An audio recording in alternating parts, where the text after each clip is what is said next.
আসসালামু আলাইকুম, কেমন আছেন সবাই?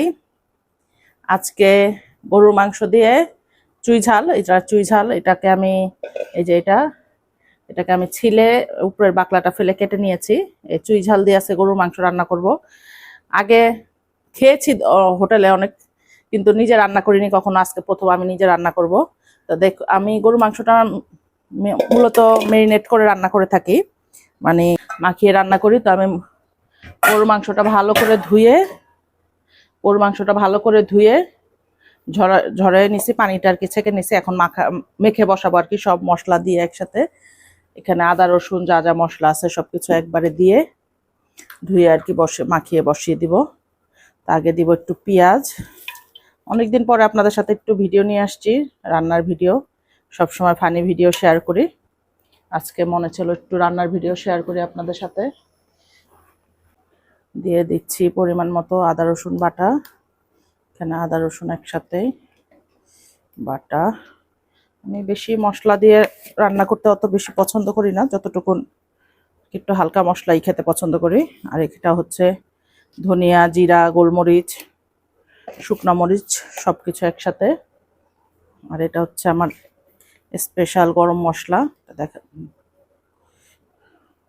মানে এটা হচ্ছে মাংস রোস্ট, এটার ভিতরে সব রকম মশলা আছে একদম। আপনারা যদি এটা রেসিপি মেবি দেওয়া আছে আমার পেজে, দেখে নিতে পারেন।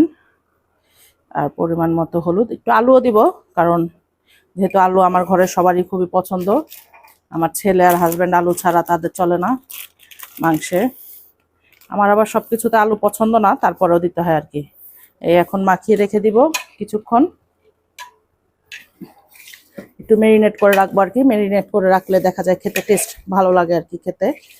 আর চুই ঝালটা দিব রান্না প্রায় হয়ে আসলে, যখন আলুটা দিব তখন এই চুই ঝালটা ছেড়ে দিব আর কি।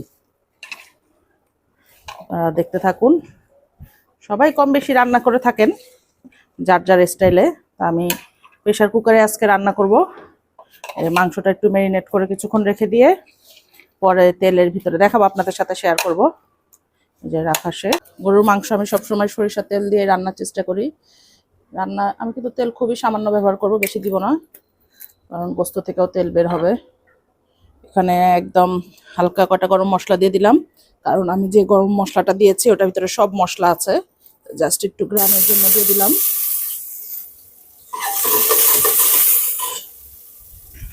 এরকম পানি ছিটে আসলে লবণের সবসময় একটু তেলে একটু লবণ দিয়ে দিবেন, তাহলে আর পানিটা ছিটাবে না।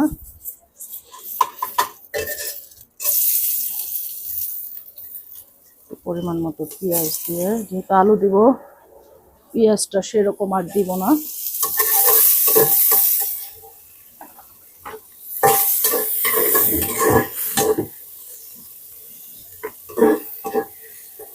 আমাকে দেখায় বন্ধ করবে।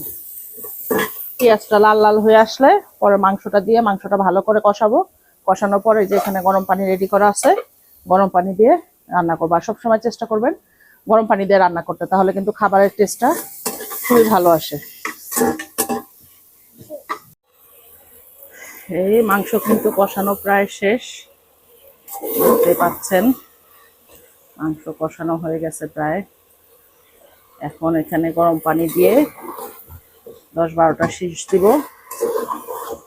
10-12টা শীষ দিয়ে পরে দিয়ে আলু আর চুই ঝাল দিব, দিয়ে আরো 3-4টা দিয়ে পরে নামিয়ে ফেলবো।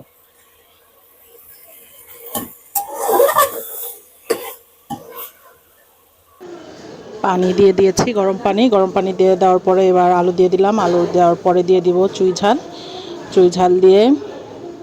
আমার গোস্ত প্রায় সিদ্ধ হয়ে গেছে। চুই ঝালটা দেওয়ার পর 4-5টা শীষ দেওয়ার পরেই আমার রান্না কমপ্লিট হয়ে যাবে। আর খেতে কিন্তু দারুণ হয়েছে চুই ঝাল আর গরুর মাংস।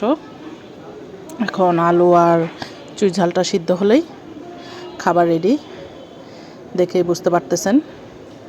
একটু পাতলা ঝোল রেখেছি, একদম মাখো মাখো রান্না করি নাই, কষানো না এটা আর কি, একটু ঝোল, আলুর ঝোল, পাতলা ঝোল বলা চলে। আমি এই যে লাগিয়ে দিচ্ছি।